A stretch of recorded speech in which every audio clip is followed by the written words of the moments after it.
Gusto mo bang malinawan sa mga isyu tungkol sa iyong mga karapatan? Narito na ang legal na usapan na nagbibigay linaw sa mga legal na katanungan mula sa karapatang pantao, batas trapiko, kontrata, ari-arian hanggang sa mga usaping pamilya at iba pa. Kasama ang Integrated Bar of the Philippines Batangas Chapter. Pag-uusapan natin yan sa paraang simple, malinaw at madaling maintindihan. Legal na usapan.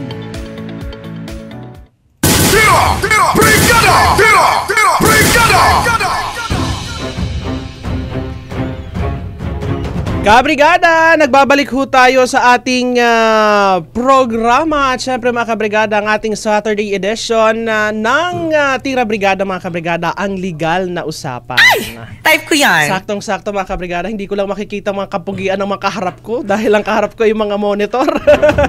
Pero kasama na ho natin ngayong umaga ang mga pinagpipitagang abogado ng Integrated Bar of the Philippines. Dito ho yan sa Batangas. Unahin na natin muna si Attorney Joel Atienza. Yan. Kaway-kaway attorney. Nakikita tayo sa camera. Yan. Yan. Yung mga kabrigada ho natin na gustong makita mga kabrigada yung mga kapugian ng ating mga guests ngayong umaga.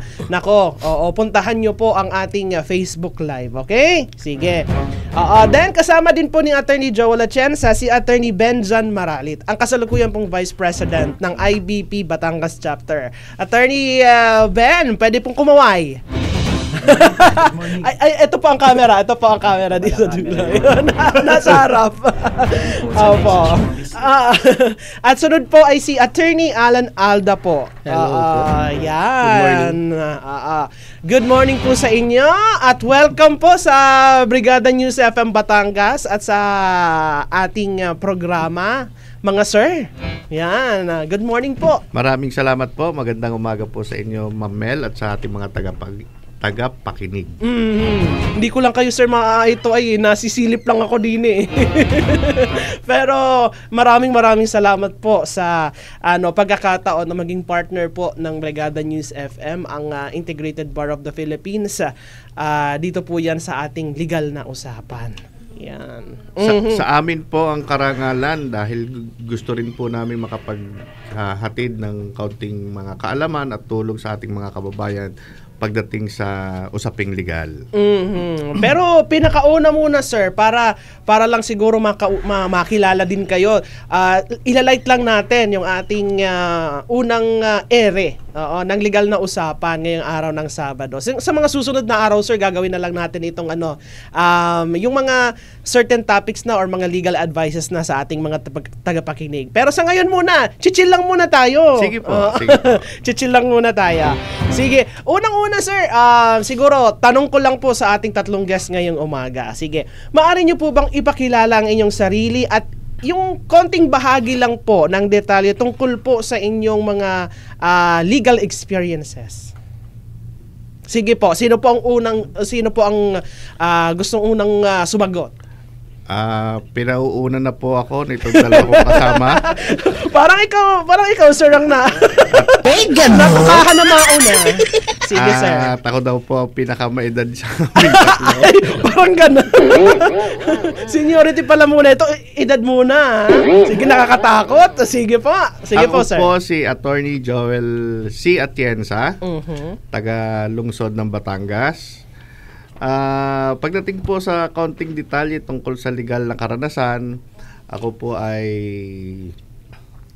kumuha ng aking bar noong 2003 at nakapasa po nung ilabas po yung resulta nung bar exam ng 2003 ay awa naman po ng Diyos ay nakapasa sa noong 2004 at admitted po sa bar ng 2004. Pag sinabi po nating admitted sa bar, yan po ay may mga roll signing sa Supreme Court kung saan inilalagay namin ang aming mga pangalan doon sa isang libro ng Supreme Court at kami po bawat abogado ay may mga designated roll number. So sa makatuwid, kaya po siguro akong pinauna nitong dalawa, pinakamababa ang aking roll number dito sa dalawa. Ganun pala yun. So, officially, I've been in the practice of law for 21 years already. Uy, oo. Kaya pala sinasabi ng mga una talagang mas maraming karanasan, sir. Si Atty. Alan naman. Sige. At dahil po dyan, obligado na po ako sumunod.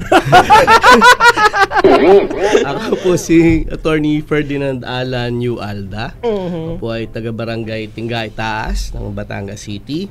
At ako po ay naging abogado ng taong 2005.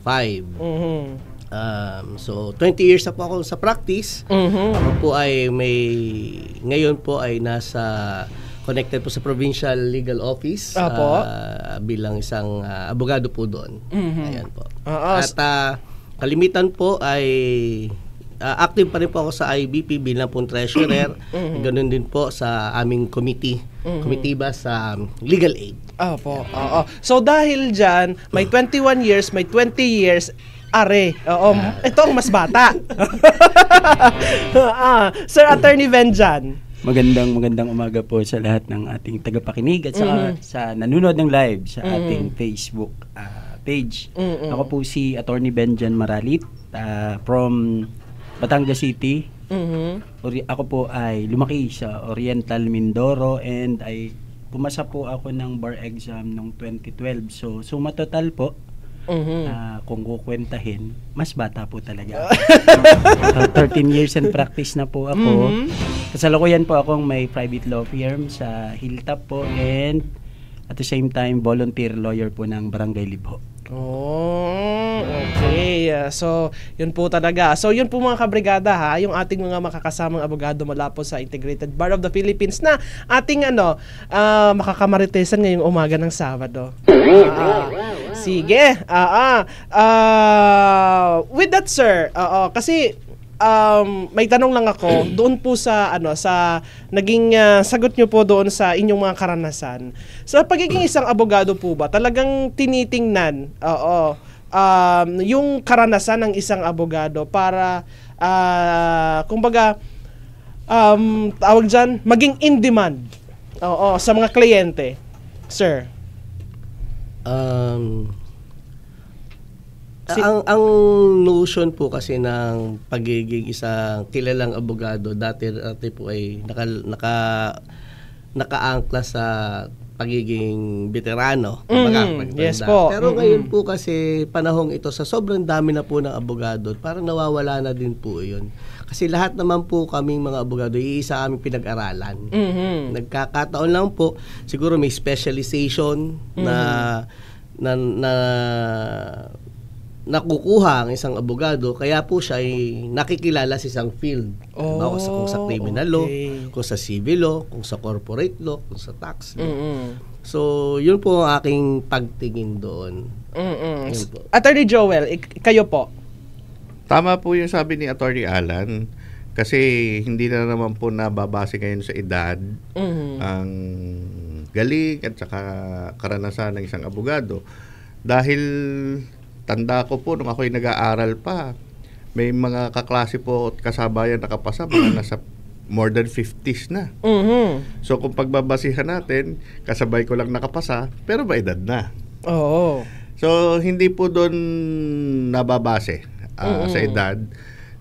Dahil ang mga abogado, gaya na sabi ni Atty. Alan, isa din naman po, nagkakaiba-iba lang ng mga interpretasyon. Kaya po madaming pinagtatalunan at diskusyon.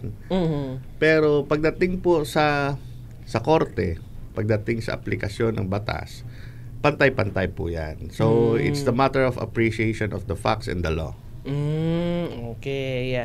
Sa Attorney Benjan, baka may gusto ka pong sabihin. Wala na po ako may sinabi ng dalawa. More or less, yun na din po. Yun na din. Pero ito, sa inyo po, bilang isang abogado ngayon, ano po ba yung nag-udyok sa inyo na piliin yung pag-aabogasya Sino po ang gustong maunang sumagot? Ako na daw po at ako Sige. ang Actually Sige. po yung naging abogado ako, although bata pa ako gusto ko na, but ang nag-instill po na maging lawyer ako, dapat maging abogado ako is yung tatay ko. Oh. Kasi po for our listeners po and viewers, ako po kasi ay physically challenged, nakasaklay po ako. So sa amin po sa Mindoro, ang hanap buhay ay pagsasaka. Obviously hindi ko po kayang mag-araro. So sabi po ng tatay ko, kailangan kong magkaroon ng trabaho na hindi magiging sagabal yung physical na katangian ko. So yun po yung nag-udyok sa akin, and then as I grew up po, nakikita ko na parang napaka-prestigious po nung pagiging abogado. So yun po. Oh, opo. Attorney Joel. Ay, ako po, napakalalim ng aking kasagutan dyan. Nung ako po ay bata, kami po ni Attorney Alan Alda ay magkaklase nung elementary. Kami po ay, nung pagkatapos namin ng grade 6, siya po ay napunta sa seminaryo. Bagamat talaga pong kagustuhan ko nung ako'y bata at ako'y lumalaki ay magpari.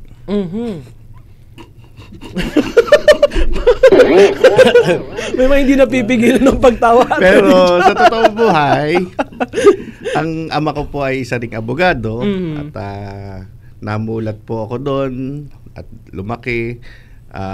Hanggang sa nagustuhan ko na rin po yung profession ng pagiging abogado. At sabi ng aking ama, nung ako'y pupunta na sa kolehiyo, ay mag-aral daw po ako ng abogasya para may sumunod sa tapak niya. Yun po yung akin. Opo. Kay Attorney Alan. Nabanggit po ni Atty. Joel na kami magkaklase ng elementary. Nabanggit niya nga ako po yung nagseminaryo. Opo. Gusto ko po dati maging pare. Parang parehas kayo ni Attorney Joel. Hindi, ako po yung tunay.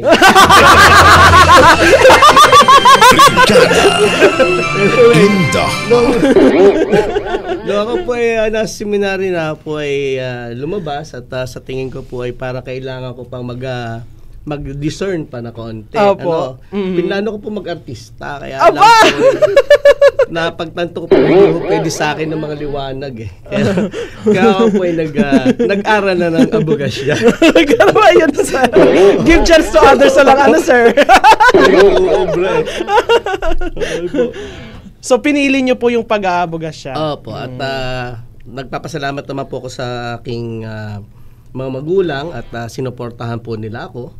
Dahil kahit na panahong yun ako'y may edad na, pwede na ako magtrabaho, sila pa rin po nagpaaral sa akin. Kaya hindi ko po maaabot din ito kung hindi po nila suportado at napaka-fulfilling na maging lawyer po, lalo na nakakatulong po kami sa mga tao dito sa atin. May mga instances kasi katulad ngayon sa mga kabataan ngayon mga sir na kumukuha muna sila ng nung parang yung sa bachelor's degree na 4-year course o bago talaga maiisipan nila na mag-abogado. Ganon din ba yung mga nangyari po sa inyo? Ako po na. Sige po, Sir Alan. Sa law study po kasi kailangan graduate kayo ng 4-year course. Yes, Di ba rin hindi. So dati, titingnan ano bang magandang pre-law? Kumbaga, dati po ako philosophy. Kasi yung iba nagpo-political science. Ngayon po may mga legal management na, may ano iba pong paralegal courses, accountancy, marami. Pero basta po 4-year course, pwede po kayo mag-aral na law after. Kasi po pagdating namin ng law school, wala po nakaangat sa amin kahit yung course kami galing. Para hindi talaga zero lahat. Hindi nag-matter. Kahit po. sabihin na natin engineer pan tinapos mo na. Pag pumasok ka ng law school, hindi magmamatter 'yon. Kasi may mga klase po ako from different fields. May doktor, may nurse, may engineer. Pare-pareho rin lang po kaming nakakatanggap ng bokya sa recitation eh. Sige po. May gusto pa po bang may idadagdag pa po ba si Attorney Benjan at si Attorney Joel? Wala na po. Attorney Benjan, baka ikaw may Ubus na po yun. Naubos ni Attorney Alan. Sige. Pero ito po, kasi kadalasan kasi sa mga sa mga mamamayan, medyo nag-aalangan sila kapag ang usapan na ay pagdating po sa batas. Oo, kaya minsan nagkakaroon dito ng kumbaga nagkakaroon sila ng intimidation ba pag usapan po ng batas. Ano po yung maipapayo nyo doon po sa ating mga kabrigada na ganyan, na-intimidate or nahihiya po, na magtanong po sa isang abogado? Ma'am, kasi po tingin ko na pinanggagalingan nung parang indecision na mag-consult ng isang tao sa isang abogado, kasi siguro nasa isip nila, lalo na po tayo dito sa province, is kada lapit mo sa abogado ay may babayaran ka. Yun po yung Kaya lang po, gusto ko lang pong ipaalam at ipaalala sa mga kababayan natin na hindi naman po pag kada lapit mo sa abogado ay magbabayad ka. Marami po tayong ahensya ng gobyerno kung saan pwede kang makakuha ng payong legal at may i-guide ka nila nang wala kang babayaran. Unang-una na po dito, ang Public Attorney's Office po. Kami po sa Integrated Bar of the Philippines, every Friday po, meron po kaming free legal aid program kung saan po yung mga walk-in clients namin from Monday to Thursday is ine-entertain po ng assigned na lawyer tuwing Friday. Most of the time po, ang Attorney Alan po, Attorney Joel at ang inyo pong lingkod, kami po yung kung sa nagbibigay sa kanila, sa mga kliyente po na lumalapit sa amin, para maliwanagan yung mga tanong nila with regards sa legal aspect na kinakaharap nila. At the same time po, dito po sa Batangas City, ay meron po ditong marami pong law offices dito, kahit mga private law offices po na nagkakandak po ng free legal aid consultation from time to time po. And meron din po tayong Citizens Army, yung created by no less than yung free legal assistance. Actually, meron po tayong batas na free legal assistance kung saan po yung mga kababayan po natin na hindi kayang magbayad ng abogado is pwede pong lumapit doon ng libre. Yun lang po. Sige po. Attorney Benjan, madagdag ko lang, kami po kasi sa Provincial Legal Office kasama rin po sa mandato namin na kung may mga magtatanong po ng payong legal, pwede din po sa aming opisina. At gayun din po sa ibang mga LGUs na may mga abogado. Ang alam ko po ay nagbibigay din po sila ng mga libreng payong legal. Ano po? So, marami pong pwedeng puntahan ng ating mga kababayan pag sa usaping pagkonsulta at paghingi po ng payong legal. Okay. At dagdag na rin ito ngayon. Opo. Mga sir, itong ating programa ngayon. Para mailapit natin doon sa ating mga tagapakinig. Actually, mga sir, meron na mga nagtatanong sa atin sa comment section ng ating Facebook Live. Pero i-reserve na lang natin sila sa mga susunod na araw kung anong mga topic ang ating dapat na pag-usapan dito ho yan sa ating programa. Attorney Joel, baka maidadagdag ka? Nabanggit po nila kanina na tuwing Friday, nagko-conduct po ang Integrated Bar of the Philippines Batangas Chapter ng free legal aid. Ngayon po ay inaayos na rin ng national ng IBP at sa katunayan sa kabilang linggo po ay pupunta kaming 3 sa Mindoro at doon po ay yung rollout nung ULAS. Ito po ay isa ring legal aid. Ito po yung Unified Legal Aid Services na kung saan ay obligadong mag-render ng libreng konsultasyon at legal services lahat ng abogado. Maliban lang po doon sa mga ilang abogado na senior citizen na at mga nasa gobyerno. Pero hindi po lahat ng nasa gobyerno ay exempted. Pero karamihan po sa mga abogado ay obligasyon pagka nailabas na po yung ULAS na tinatawag namin, yung Unified Legal Aid Services, na mag-render po ang isang abogado ng 60 hours of free legal aid service for the period of 3 years. So, pagka fully implemented na po yan, halos lahat po ng abogado sa private sector, in the private practice, at yung ilan po sa mga abogado na nasa government should render 60 hours of free legal aid service. So talagang ano yon, talagang order yon ng Supreme Court at kailangan sundin, syempre. Opo. Oo, hindi pwedeng baliin. Hindi po. Opo. So, yan po muna mga kabrigada yung ating usapan. Pero there is more mga kabrigada ha. Hanggang mamaya pa natin kasama sa attorney dito ho yan sa ating programa para ho sa unang ere ng ating legal na usapan. Pero bago ang lahat mga kabrigada ha, bago sumakit ang ulo ninyo sa mga ating pag-uusapan mga kabrigada ha, syempre kailangan po muna ninyo, paalala ko lang, huwag kakalimutan ng inyong Power Cells Herbal Capsule ha. Tuldo ka ng sakit dahil ikaw ang sandigan.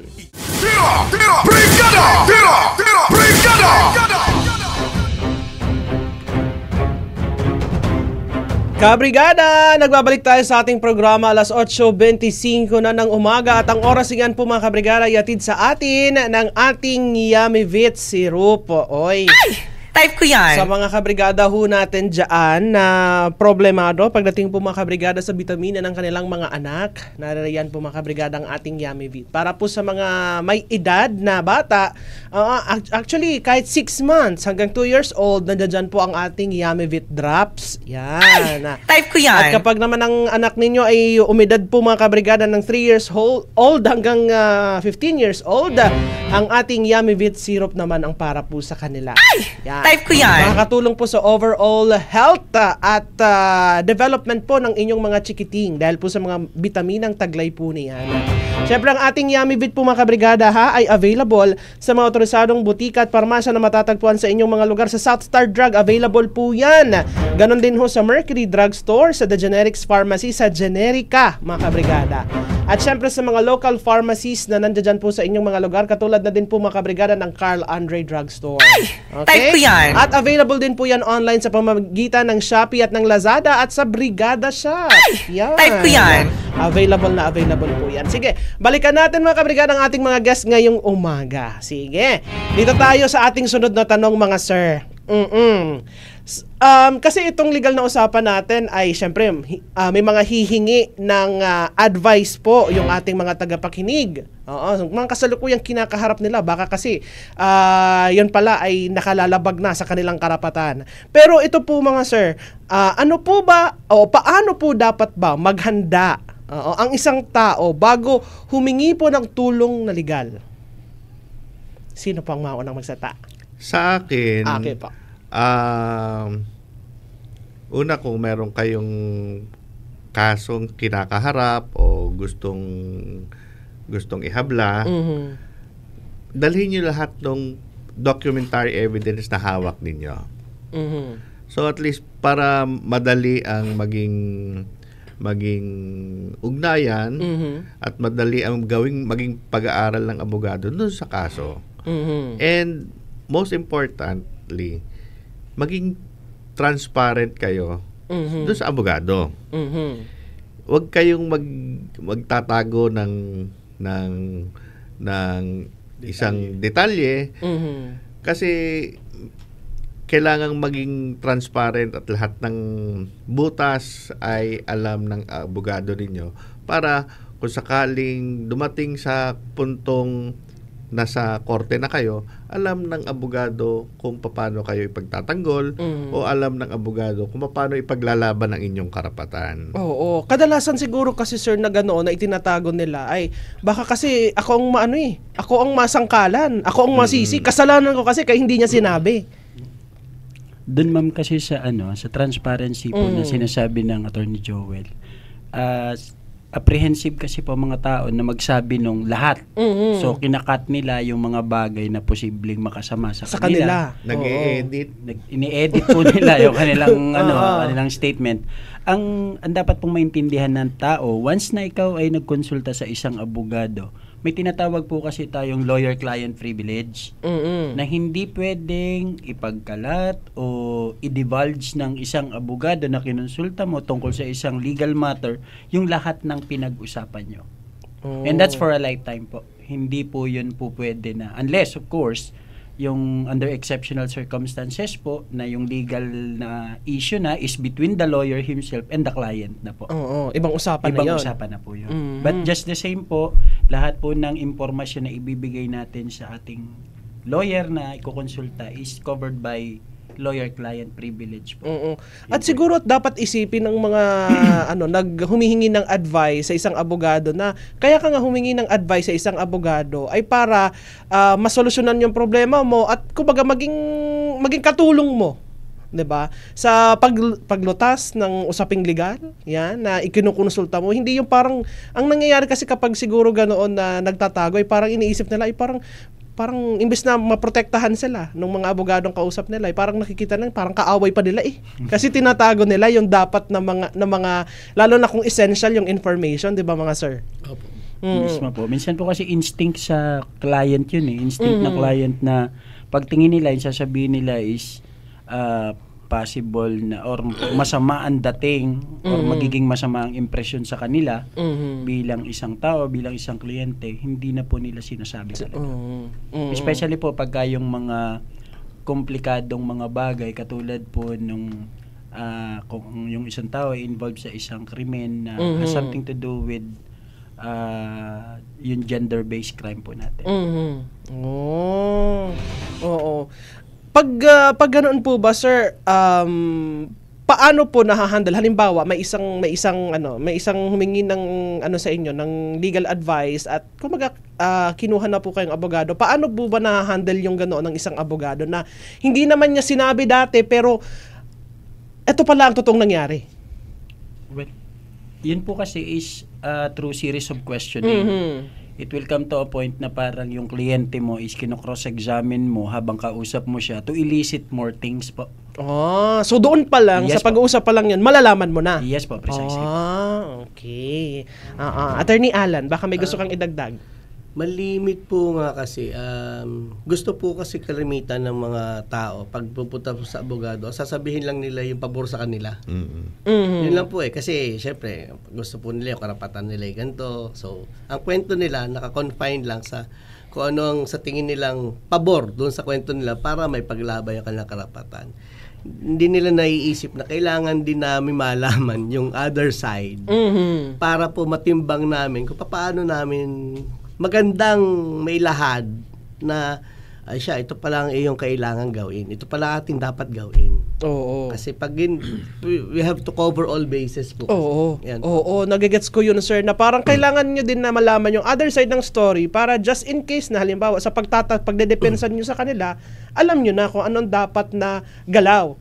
Oo. Opo. Diba? Ganoon. Sige. Pero ito po, sa inyo pong karanasan bilang isang abogado, ano po yung mga karaniwang maling akala ng publiko tungkol po sa batas? Sino po ang unang gusto magsalita? Kalimita po ang sasabihin nila yan, para lang sa mayaman o sa may pera dahil yun lang po makaka-afford ng abogado. Okay. O hindi lang makaka-afford ng abogado, makaka-afford ng magaling na abogado. Sabi nga po namin kanina, yung galing po na abogado ay hindi po makikita sa edad o sa laki ng singil. Pero yan po ay nakukuha sa practice niya sa haba ng panahon. Kami nga po ay, Tony Joel, 21 years, ako po ay 20. Pero ang tawag po namin sa aming profesyon ay practice pa din. Hanggang ngayon, practice pa din. Si Atty. Benjan, 13 years, pero sa amin tatlo, pinamalakas kumita ito. Para may bukay ka tayo. So, ganun po talaga eh.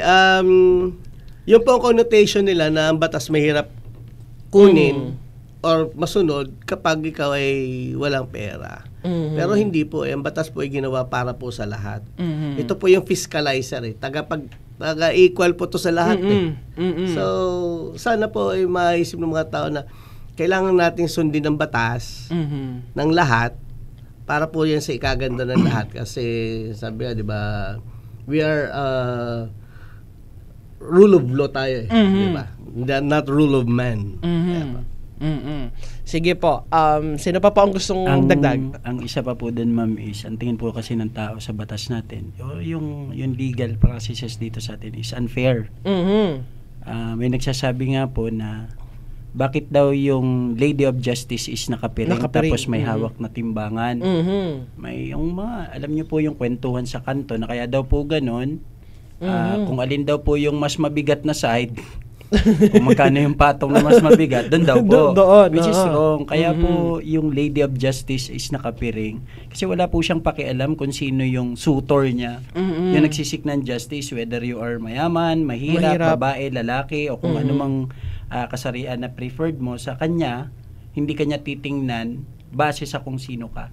Ang tinitimbang niya is hindi kung ano yung ipinatong mo, kung hindi yung ebidensyang kaya mong i-produce para patunayan kung ano yung kiniklaim mo. Yun po kasi kaya po minsan yung iba tinatamad na kahit justiciable yung yung kanilang posisyon, hindi na lang nila yung iba sinasabi, bahala na ang Diyos, bahala na lang. Oo. Bahala daw yung karma. Sinasa-karma na lang yung mga bagay-bagay. Yun na po yun. Oo. Totoo din yan. Kasi kung titingnan natin talaga yung ngayon yung komunidad natin, parang gano'n na nga po ang nangyayari. Na parang, actually, kung ilalaban ng kaso, ay kaya naman talaga. Kung pagbabasehan ng legal, kayang manalo. Kaso lang minsan, nadidisheartened sila, nawawalan sila ng kumpiyansa dahil, bahala na, gagastos lang. O, 'di ba? Mahabang proseso, maraming gastos, kaya bahala na si karma. Minsan nakikipag-usap pa, 'di ba? Yung ganoon, yung tawag diyan, deal na lang, nakikipagnegosasyon na lang. Kung babayaran ganoon. Compromise na lang, ganoon. Attorney Joel, baka may idadagdag ka po. Saka ang akin pong may dagdag, ang connotation po ng marami pagdating sa batas is usually kasuhan. Madami pong aplikasyon ng batas. Hindi lamang po sa aplikasyon ng kaso, meron din po diyan kagaya po ng ating saligang batas. Yan po ay hindi naman kalimitang kaso ng mga karaniwang tao. Pero pinakamaganda pong example, yung impeachment na nangyari kamakailan. Kay VP Sara. Nang i-interpret po ng Supreme Court yung saligang batas, may interpretasyon po ang Supreme Court na inilabas at madami pong mga sinasabing legal luminaries na hindi pumapabor. Kagaya po nun, iba pong batas yun. It's a interpretation of the Constitution. Madami pa pong batas. Meron pa po diyang corporation law. Meron pa po diyang taxation law. Pero ang batas po is napakadaming aplikasyon. Madami pong field. Hindi lamang, meron pa rin po palang batas na succession law. Yung manahan. Yung pag namatay ang mga magulang, may naiiwang ari-arian. Meron din pong ganon. So, hindi po tungkol lang, kasi ang connotation po natin ng batas, criminal law lang ang karamihan. Pero madami pa pong field ang law na pwedeng i-apply. At may mga abogado din na kung saan doon talagang sa certain field na yun na nag-e-exempt. Meron po. Meron din pong election law pag panahon ng election. Election. Okay. So sa ating mga tagapakinig ngayong umaga, wag mahiya. Lalong-lalo na kung may mga, sabi nga ni Attorney Benjan kanina, may mga kaya nyong mag-provide ng mga ebidensya, mga dokumento. Then why not? Diba? Pero ito po, ano po yung opinion nyo dito mga sir? Doon po sa sinasabi ng karamihan na hindi daw ho nila maramdaman yung hustisya sa bansa dahil sa bagal ng usad nito. Sino po ang gustong maunang magsalita? Attorney Benjan. Laging natuturo yung pinakabata talaga malimit po nating naririnig yan. Po. Kaya lang po, gusto ko pong ipaunawa sa ating mga litigants at saka sambayanan na rin na hindi po ibig sabihin na medyo mabagal yung usad ng kaso is nadi-deny na sila ng kanilang karapatan. Kailangan din po nating maintindihan na bawat korte po kasi, katulad po ng ibang korte na napakadami ang docket nila kasi po kulang ang resources kulang ang korte mismo. Kaya po nagkakaroon ng pagbagal ng pag-usad ng kaso. Ang ano lang po dito is wala naman po kasi talagang instant. Maliban po doon sa kape at noodles, yun po, instant po yun. Pero yung hustisya po kasi, ano po yun bawat tao kasi, hindi porke ikaw yung naghabla, tama ka na, at pag magdidesisyon agad ang korte, pabor sa'yo. Kasi yung kabilang panig, may karapatan din yun sa ilalim ng batas na kailangang pasiguruhan din ng korte para hindi dadating yung punto na nanalo yung isang panig pero naabuso naman ang karapatan ng kabila. That's not justice po. Hindi po natin makukuha yung justice kung nanalo tayo at the expense of some others' rights po. Yun po yun. Okay. Sige, Sir Alan. May tinatawag po kasi tayong due process. At yun po yung, ang due process po ay mapakinig yung magkabilang partido at mabigyan sila ng pagkakataon na mapakinggan yung kanilang sides. Nagkakataon po na matagal, pero as long po as meron due process, yun po ang hustisya. Yun po ang hustisya. Sabi nga ni Benjan, hindi ibig sabihin ito yung reklamo, magja-judge agad. Hindi. Kailangan pa rin yung kabilang side. At nagkataon po ang ating sistema ng ating judicial system ngayon medyo matagal po dahil marami pong factors kasi. Resources, time lalo, mga limitations and factors na minsan hindi natin hawak. Siyempre, pag bumagyo, walang hearing. Oo, totoo yan. Pag nag-brown out, sigurado walang hearing, di ba? Nung pong pandemic, kung makikita ninyo, tigil po ang lahat. Pero gumawa po ng paraan natin Supreme Court na may tuloy. Nagkaroon po ng video conferencing, etc. etc. Nag-a-adapt pa din naman po. Pero hindi po natin mape-perfect kasi ang judicial system natin eh. It is sa tingin ko po, sa trial and error din po yan eh. But as long as there is due process, wag pong mawawalan ng pag-asa yung mga litigants po natin kasi at the end, justice will be served. Yan po. Opo. Attorney Joel, may dadagdag ka? Yung pong sinasabi ni Attorney Alan na due process, yan po ay napakahalaga. Dahil yan po ay isang seguridad na nakaukit at nakasulat sa ating saligang batas na kailangang sundin ng lahat para makamit ang tamang hustisya. Yan po yung due process na tinatawag. Pagka ang isa pong akusado ay na-deny ng kanyang due process, kalimitan po, yan po ay nadidismiss ang kaso. So, napakahalaga po na masunod yung due process na tinatawag. At madami nga pong factors at dito po na lamang sa ating lalawigan ng Batangas, napakarami pong kaso pero iilan lamang po ang mga korte. At isa po sa pinakamaraming kaso na hinahawakan pero nag-iisa ang korte sa bayan po ng Rosario.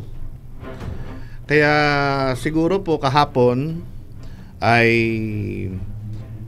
pinirmahan na ni Presidente Bongbong Marcos yung pagkakaroon ng fiscal autonomy ng Supreme Court.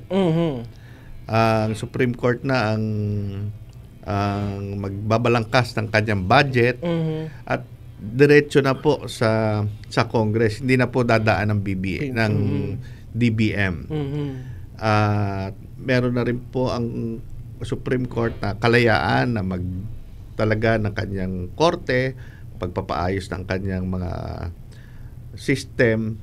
At ngayon po, medyo gaganda na banda-bandariya ng sistema ng ating mga kaso dahil unti-unti na pong ginagawang digital ng Supreme Court lahat. Oo. Mas magiging madali ang mga proseso. Mas madali na po yan. Oo. Malaking malaking advancement yun pagdating sa ating proseso. Apo. Sige, yung iba pang mga tanong mga sir, mamaya ibibigay ko. Pero sa ngayon po muna, Brigada Mar? Carry pa? Sige. Dire-diretso na ba? Or mag-commercial muna? Sige, apo. Bago lahat mga kabrigada ha, palala lang po muna sa panahon po ngayon na pabago-bagong panahon. Kailangan po natin mga kabrigada ng dagdag na proteksyon. Kabrigada, naririyan ang ating Power Cells Herbal Capsule. Tuldo ka ng sakit dahil ikaw ang sandigan. Kabrigada, nagbabalik tayo sa ating segment na legal na usapan. Ngayong araw ho yan ng Sabado. At syempre mga kabrigada ha, sa mga panahon pong ito na medyo paiba-iba na ang panahon. Kadalasan ay malamig na kapag gabi, pero pag umaga ay mainit. Diyan sa Santo Tomas, Diyos ko, ang init-init kapag umaga, pag gabi naman, manginginig ka. Lalong-lalo na kung wala kang kayakap, talagang manginginig ka. Kaya kailangan po lagi-lagi natin, lalong-lalo na po mga kabrigada sa ating mga lolo't lola, sa ating mga nanay at tatay mga kabrigada. Huwag hahayaan na maging maging dahilan yan para po ikaw mga kabrigada ay mapunta sa banig ng karamdaman. Yung Power Cells Herbal Capsule mga kabrigada, malaking tulong po iyan sa inyo para po makaiwas kayo sa anumang uri ng karamdaman. At syempre naman, kung medyo lalong-lalo na sa mga mag-asawa, sumasabay yung lamig ng panahon sa inyong relasyon. Naku naman talaga. Napakahirap po niyan. Kailangan po mga kabrigada sa paglamig ng panahon, dapat sa pag-init din ng relasyon. Tama! Naririyan naman po mga kabrigada ang ating Drive Max Plus Herbal Capsule. Type ko yan. Pagpapanatiling mainit mga kabrigada ang relasyon ng mga mag-asawa. At Drive Max Coffee din po mga kabrigada, malaking tulong ho iyan. Type ko yan. Para mas mapainit ang mga lumalamig na gabi. Yan. May ganun? Siyempre mga kabrigada, available po yan sa mga otorisadong butika at parmasya na matatagpuan sa inyong mga lugar. Yan. Again, meron ho yan sa The Generics Pharmacy, sa Mercury Drugstore, sa Generica, sa Southstar Drugs, sa Rose Pharmacy, sa Carl Andre Drugstore. Available po yan online sa pamamagitan po yan ng Shopee at ng Lazada. Pero nakikita ko, nakangiti ang ating mga bisita ngayong umaga pag nababanggit ko si Drive Max. May ganun? Yan, ay siya mamaya daw. Inalok natin kanina sina Sir. Inalok na Brigada Jamie ng kape. Ng Drive Max. Yan. Pero amin pong tinanggihan. Bakit po? Iba kape po, yung tunay na 3-in-1. Maxan Coffee daw. Maxan Coffee. Maxan Coffee po. Maxan Hindi Coffee. pala Drive Max. Mas masarap yung Drive Max kapag gabi, sir, di ba? Panggabi yun. Panggabi daw talaga eh. Pero alam niyo sir, yung Drive Max kasi, kahit ako, kapag naglo-long drive kami, ng aking mister, Drive Max po ang epektibo siya sa long drive. Pampagising. Pampagising talaga. Yung tipo kahit nga po pag may coverage kami dito ng Baguiuhan. Drive Max po naka-Drive Max kami noon eh. Drive Max Coffee. Talagang tapos na yung coverage, ang utak namin ay hindi natigil sa Masubukan nga. Grabe talaga ang niya. Hanggang kahit nakapikit ka, ang utak mo ay parang nagwo-work pa din. Gumagana pa din. Ang hirap. Mapuyat kayo. Ganun talaga. Puyatan talaga siya. Pero maganda siya sa mga long drive. Opo. Sige, anyway. Balikan tayo po dito sa ating talakayan ngayong umaga. Eto sir, hindi na ako magpapatumpik-tumpik pa. Yung sunod nating katanungan, ngayon daw po, sa mga nangyayari ngayon sa ating bansa, bilang isang abogado sir, ano ba ang mga simpleng hakbang na maaaring gawin po ng ating mga tagapakinig, ng publiko, ng ating mga kabrigada para po maprotektahan yung kanilang karapatan sa araw-araw? Sino pa ang unang gustong sumagot? Sige, Attorney Joel. Lagi ko pong sinasabi sa mga nakakasalamuha ko, lalo na po ngayon, ang dami pong mga pang-i-scam na ginagawa. So lagi ko pong sinasabi doon sa mga kliyente, sa mga nakakausap, mga kaibigan, always be vigilant. Kasi wag po tayong basta rin maniwala doon sa mga lalo na sa cellphone. Sasabihin nanalo ka. Wala ka namang sinalihang contest. Totoo. Tapos may i-click kayong link. Ganun din po yung kaya minsan sa mga bangko ibinibigay tayo po mismo ang nagbibigay ng personal information, yung mga OTP.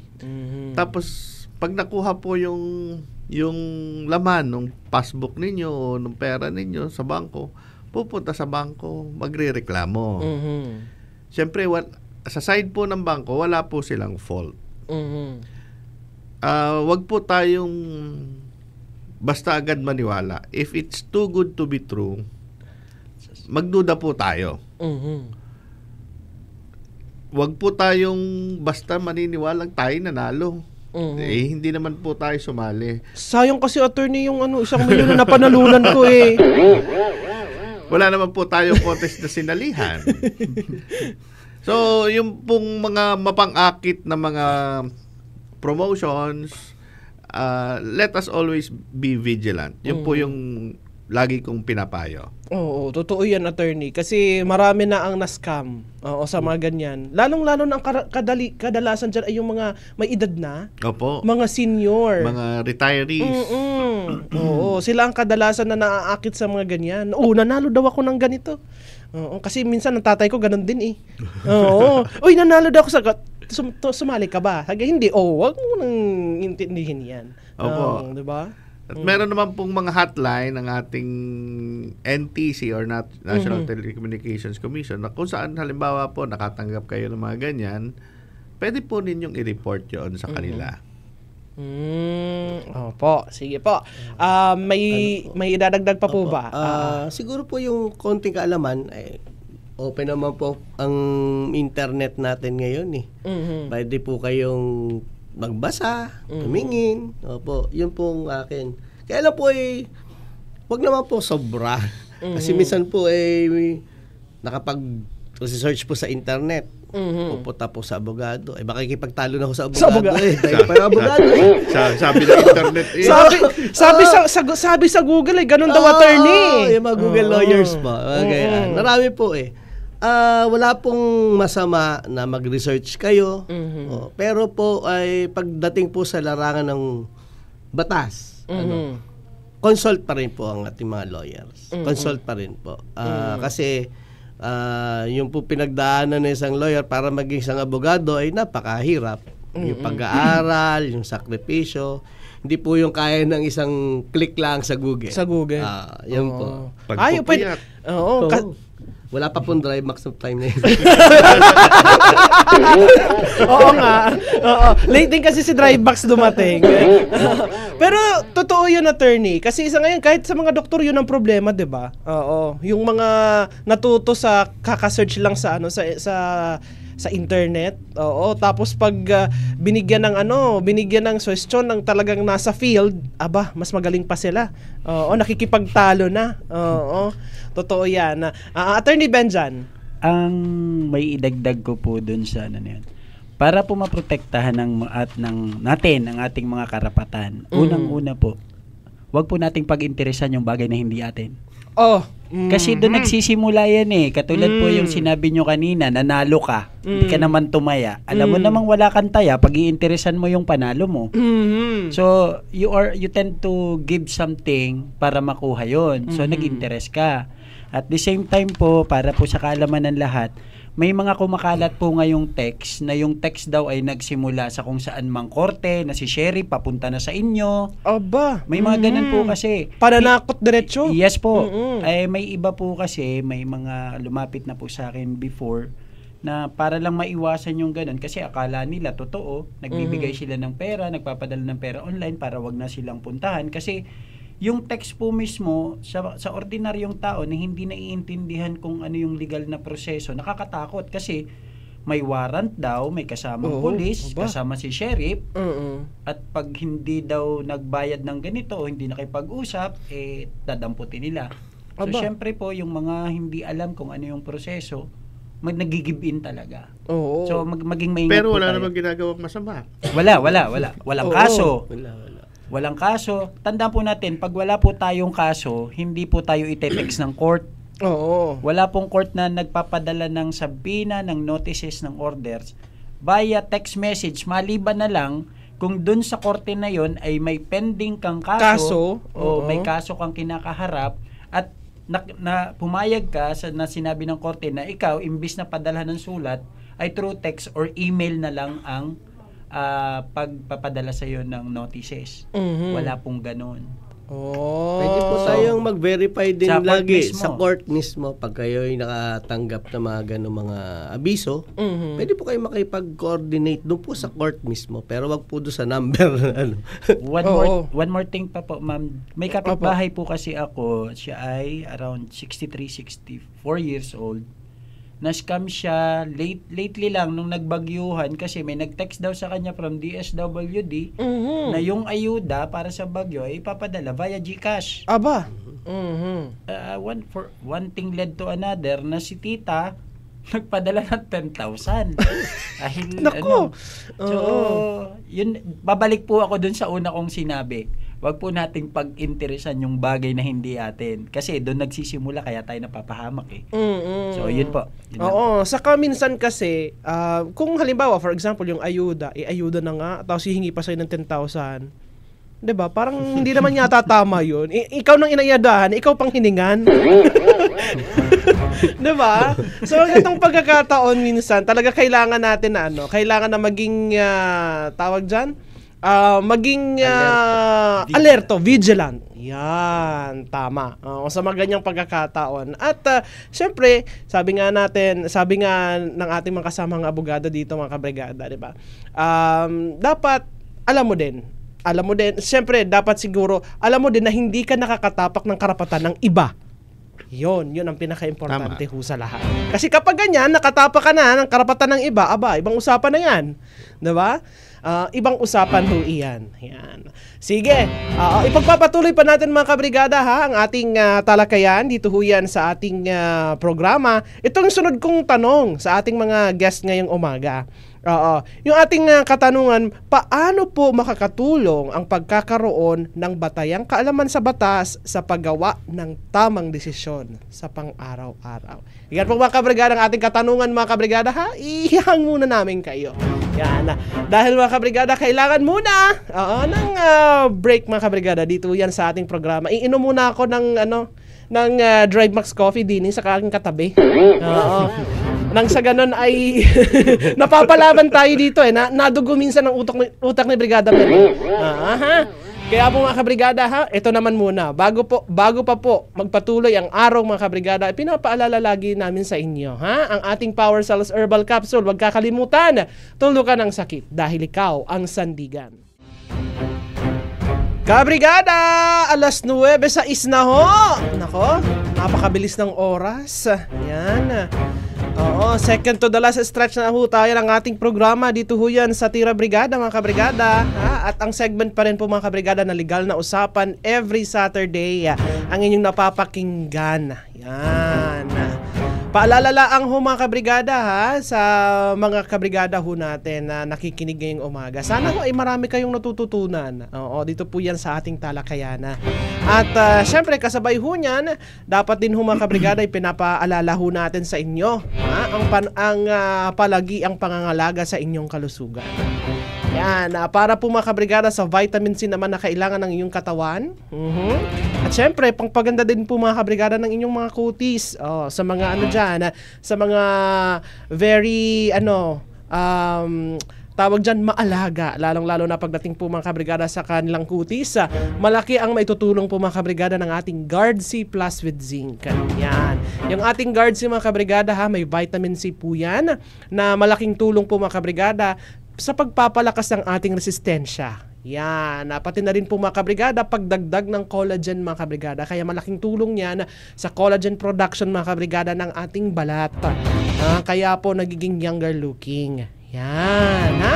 At syempre, meron din po yung calcium, pangpalakas ng inyong mga buto, pampatibay ng inyong mga buto, plus zinc mga kabrigada. Nakadadagdag po mga kabrigada sa depensa ng inyong immune system. Yan. Tama! Ang lakas na dulot mga kabrigada ng ating Guard C Plus with zinc. Available po yan mga kabrigada sa mga otorisadong butika at parmasya. Diyan ho yan sa inyong mga lugar. Meron yan ho sa Generica, sa The Generics Pharmacy, sa Mercury Drugstore, sa South Star Drug, pati din po sa Carl Andre Drugstore. Type ko yan. At syempre online sa pamamagitan po yan ng Shopee, Lazada at Brigada Shop. Type ko yan. Sige, diretso tayo mga kabrigada sa ating naibiting tanong kanina. Ito ho, paano makakatulong ang pagkakaroon ng kaalaman sa batas sa paggawa ng tamang desisyon sa pang-araw-araw? Sino ho ang gustong unang sumagot? Siyempre, yung pinakabata. Sige po, Attorney Benjan. Ayun. Sabi nga po ni Attorney Alan kanina, yung mga batas naman po na umiiral dito sa atin sa ngayon, sa ating bansa is one click away na lang sa Google o kung anumang platform ang gamit natin. So, hindi katulad before na kailangan mo pang pumunta sa library, bukas ng libro. So, once we are faced with something na kailangan nating gawin na nakikita natin or naiisip natin na mayroong legal repercussion po.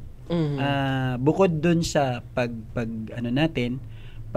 search natin kung ano ba yung batas na applicable doon, as much as we can,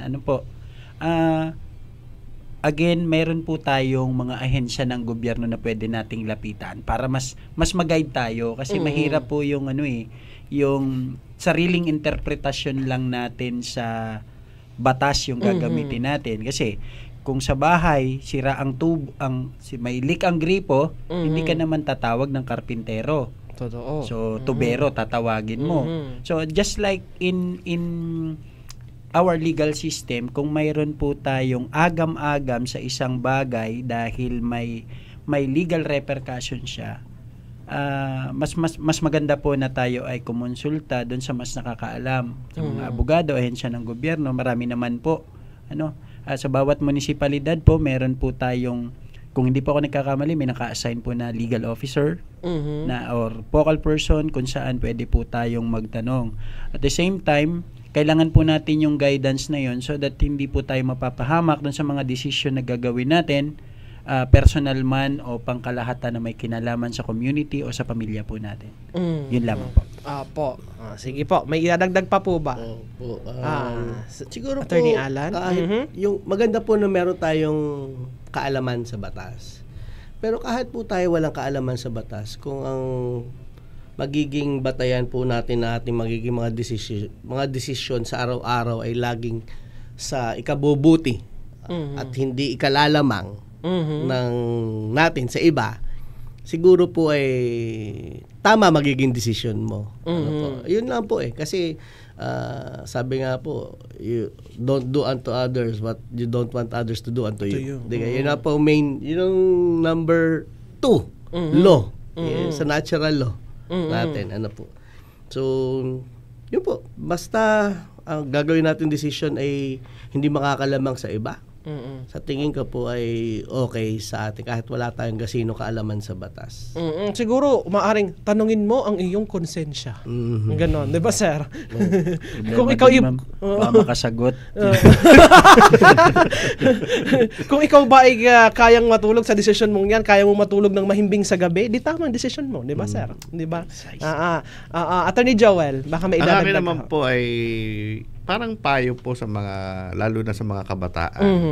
Lagi pong lamang ang mas madaming alam. So, mag-aral po tayo. Hindi naman nangangahulugang abogasya ang kunin ninyo. Pero, lahat po ng ating mga natututunan sa paaralan, sa school, sa universidad, lahat po yan ay unconsciously, yan po ay naghuhubog sa atin kung paano tayo magdidesisyon sa pang-araw-araw nating buhay. Maganda po yung may kaalaman ka sa lahat ng aspeto. Yan po yung tinatawag nating street smart. Meron po kasing tao kapos sa pinag-aralan pero street smart. Napakadami pong mayayamang tao na hindi nakapagtapos ng kolehiyo pero street smart. Pero lamang pa rin po yung mayroong diskarte na at kasabay nun ay mayroong kaalaman. Ang akin po doon sa mga pagdidesisyon sa araw-araw, tama po yung sabi ni Attorney Alan, as long as hindi po tayo nanlalamang ng ating kapwa, wala po tayong magiging problema sa ating pang-araw-araw. Yun lamang po. And with that, sir, yung ano kaya ang pwede o gusto nyong or pwedeng mensahe doon po sa ating mga tagapakinig? Bilang pagsisimula po, ito kasi ang pilot hearing natin, ang legal na usapan ng ating programa, sir. Ako na muna. Sige, Attorney Joel. Ito po ay unang-una nagpapasalamat po ang Integrated Bar of the Philippines sa Brigada News FM. Dahil nabigyan tayo ng pagkakataon na magkaroon ng isang programa dito po sa inyong istasyon. Sa pangunguna po ng aming presidente na si Attorney Dindo Atienza, at lahat po ng kasapi ng Integrated Bar of the Philippines, sana po ay lagi kayong tumutok tuwing Sabado dito po alas 8 ng umaga para po kami ay makapagdala ng kaunting kaalaman sa ating mga kababayan. Hindi lamang po dito sa lalawigan ng Batangas, manapay lahat po ng naaabot ng inyong programa sa mga kababayan natin na merong problema sa usaping legal. Sana po kami makatulong. At wag po kayo maglala, hindi po kami laging tatlo ang duty dito. Oo, nagtatanong kasi si attorney kung kayo daw hubang tatlo. Oo. Ang sasagot doon po sa kanilang katanungan. Meron po kami ikot po kami mga abogado ng Integrated Bar of the Philippines at lahat po ng mga abogadong pwedeng sumalang dito. At lalo na kung merong mga expert lawyers kami sa iba't ibang field, pwede po natin pakiusapan para po may special na topic na pwedeng nating i-discuss sa mga darating na araw. Attorney Alan. Basta po tumutok kayo tuwing Sabado. Simula alas 8 ng umaga hanggang 9:20 dito po sa ating istasyon at lagi po kami magkakaroon ng pagtalakay po sa inyong mga magiging katanungang legal at siguraduhin po namin na may mga abogado po kami na sasagot po para sa inyong mga katanungang legal. At sana po sa munting parang ito ay makatulong po kami sa inyo, mga taga-subaybay po natin. Attorney Benjan. Ayan, sa mga tagapakinig po natin at sa lahat ng naaabot ng Brigada News FM, ito na po yung pagkakataon ninyo para po maliwanagan yung mga agam-agam pagkalito na nasa isip ninyo. Wag po yung kapitbahay ang kausapin natin pagka ang problemang legal yung pinag-uusapan unless yung kapitbahay natin is another lawyer. Ito na po, pagkakataon na po natin. Wala po itong kabayad-bayad. Kaya po yun naman pong mga magiging katanungan ninyo, kung tama po ang pagkaunawa ko, hindi man masagot doon sa araw kung kailan nyo siya ipinost yung tanong, for sure the following segment po or yung sunod po na magiging airing ng programa na ito ng legal na usapan is masasagot at masasagot. Opo. Yun po. Opo. Pero ito dito, attorney, bago muna tayo magbabay sa ating mga tagapakinig. May mga tanong lang ho dito. Yung ilan nating mga tagapakinig sa ating text line. May mga nagsasabi, ano ba, Brigada Mel, mga sir, itong Integrated Bar of the Philippines? Sige po. Ang Integrated Bar of the Philippines po, ang samahan ng lahat po ng abogado sa Pilipinas. Ito po yung mandatory organization ng mga abogado. Pagkapasa po ng isang abogado, pagka-oath po niya, pagka-sign po ng roll of attorney sa piniliwanag kanina Attorney Joel, siya po ay automatic magiging miyembro ng Integrated Bar of the Philippines. At meron po iba-ibang mga chapters po, depende po sa probinsya or minsan po sa laki ng syudad, meron po yan. Kami po yung nandito po sa Batangas chapter po, kami lang po yung organisasyon dito sa Batangas. Although may mga sub-organizations pa po, pero ito po yung pangkalahatang membership or organization po ng mga lawyers po dito po sa probinsya ng Batangas. At ano ho ba yung goal ng IBP Batangas? Bago ko po sagutin yan, dadagdag lang po din ako dun sa una ninyong katanungan. Ang Integrated Bar of the Philippines Batangas chapter po, ito'y gaya ng binanggit ni Attorney Alan, ay samahan ng mga abogado at ito po ay mandatory. Kailangan po ay ikaw ay abogado. Bar passer. Kahit po ikaw ay nagtapos ng abogasya at hindi po kayo nakapasa ng bar, hindi po kayo magiging miyembro ng IBP. Ano po bang layunin ng IBP? Siyempre, isa po itong samahan na kung saan ay kinabibilangan ng iba't ibang abogado dito po sa ating lalawigan. Meron din pong mga abogado na member ng IBP pero ang kanila pong practice nasa ibang lugar. Meron pong mga membro tayong sa Maynila ang practice. Pero once in a while, nagsasama-sama po kami dito, lalo na pagka general meeting namin, iniimbitahan po lahat. Kaya nga lamang po, ini-encourage ko rin po lahat ng mga miyembro ng IBP Batangas chapter na maging aktibo sa mga aktibidad po ng ating chapter. Sapagkat medyo marami na rin po ang miyembro ng IBP Batangas, ngunit baka po wala pa sa kalahati yung talagang mga aktibong nagpa-participate sa mga activities ng IBP.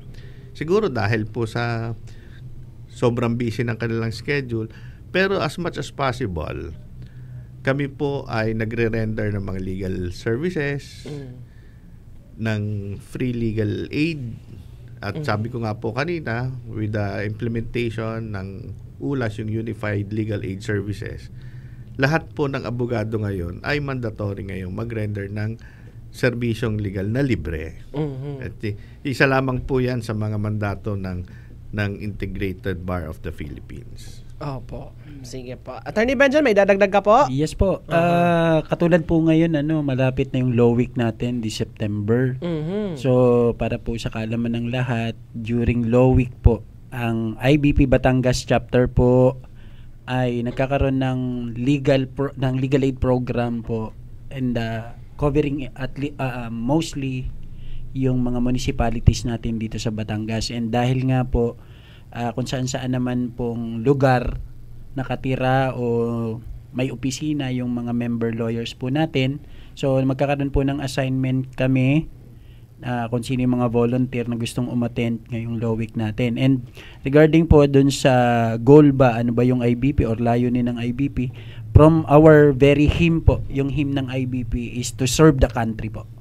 That's the main goal po ng IBP. Of course, para po makatulong sa mga, especially dun po sa mga underprivileged natin. Sabi nga po, those who have less in life should have more in law po. Apo, maraming salamat po. President Mga sir. Magsaysay, Sa inyo pong mga pang-pageant ang mga sagot eh. Yan, medyo nakatagilid daw. Apo, iyat niyan po mga kabrigada ang ating mga kasamahan, yung ating mga guests ngayong umaga dito ho yan sa ating programa. Yan, ang mga abogado po mula sa Integrated Bar of the Philippines sa Batangas Chapter. Si Attorney Joel Atienza, si Attorney Benjan Maralit at si Attorney Alan Alda. Yan po mga kabrigada. Maraming salamat mga sir. Thank you very much and sa sunod mga kabrigada na Sabado, yan, magsisimula na tayo ng ating talakayan pagdating po mga kabrigada sa Usapang Legal. Yan, ha? At syempre mga kabrigada, ha, maraming salamat din sa pagbibigay po ng inyong oras ngayong umaga. Maraming mga comment na dito mga sir. May mga nang humihingi na ng advice. Yan, pero ang kadalasan na nakikita ko, ang gagwapo po pala ng mga bisita nyo. Hindi naman. Huwag ganun. Kakalain nyo yun. Meron lamang po pala akong gustong batiin. Sige po, pagbati po. Sige po. Gusto ko lamang po naming batiin tatlo, yung kasamahan namin sa board ng IBP Batangas, si Attorney Glenn Mendoza at si Attorney Nicolay Bridget Reyes. Dahil sa kanilang pagkakatalaga ng mga commissioner ng Commission on Bar Discipline ng IBP. Sila po yung mga dumidinig ng mga administratibong kaso laban sa mga kapwa namin abogado. At syempre salamat din po kay Ma'am Kay at kay Ma'am Tina. Nakasama ng ating mga nagpopugian ng mga guests ngayong umaga. Unless may gusto pa po kayong batiin mga sir. Yes, ma'am. Sige po. May babatiin lang po kasi hindi po ako makakauwi ng bahay pag hindi ko binati yung pinakamagandang asawa ko. Wow! Isa po yun na. Pinakamaganda lang. Pero isa yun. Nay, mame. Sa aking dalawang naggagandahang mga anak na malamang ay tulog pa. And I would like also to greet po yung mga kababayan ko dyan sa Socorro Oriental, Mindoro. Mabuhay po kayo. Nakakarating sir ang ating signal doon. Yes po, mabuhay po kayo dyan. Especially kay Vice Kenneth Tolentino. Yan, po. Sir Alan, baka meron kang batiin. Akin pong may bahay, binabati ko. Hello. Akin pong dalawang anak, si Anton, si Allen. Akin pong kasamahan sa opisina, sa Provincial Legal Office, sa IBP. Akin pong mga kapatid sa Batangas Masonic Lodge number 35 at sa Batangas City Eagles Club. Hello po. Good morning. Attorney Joel, baka ikaw din, may gustong batiin. Di babatiin ko na rin po ng aking nag-iisang asawa at saka yung tatlong anak. Para sa hindi kayo makakauwi pag hindi nyo binati. Hindi, nag-text sa akin, alaman ako'y malapit dito sa isang grocery sa atin. Kaya ang daming pinabibili sa akin ngayon. Hi to Christine, my wife, to my mga anak ko, si Julia, si Jody at saka si John. Apo, maraming salamat po mga sir. Thank you very much.